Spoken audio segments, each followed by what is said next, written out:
Shqetësimi im ka të bëjë me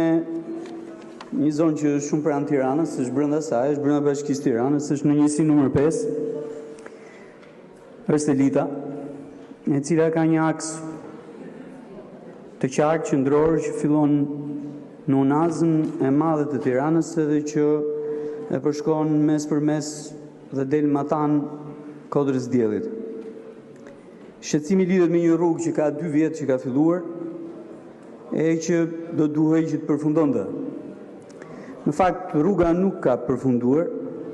dhe në këtë pikë mirë është bërë, sepse një tjetër kompani shtetërore, OST, kanë plan të ndërtoj linjën ajrore me qark 2 fish Tirana 2 Rashbull dhe unazën 110 kV të Tiranës.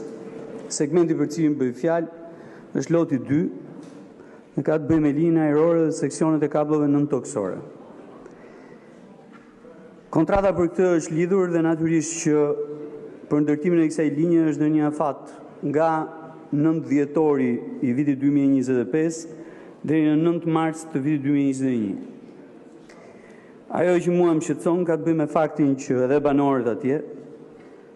faktin që 2 kompani, Energoinvest edhe Encoal, që janë të dyja nën kontraktore të kompanisë shtetërore OST, kanë lënë punën që nga muaji janar.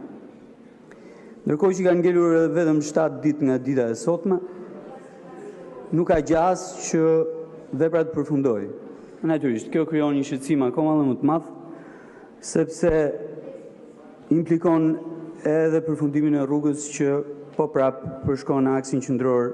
të Selitës. Do doja shumë që Ministria Përgjegjëse për Energjinë dhe Infrastrukturën të kërkon të zbatimin e kontratës me Ngul, me qëllim që mos vënohet akoma dhe më shumë ndërtimi i linjës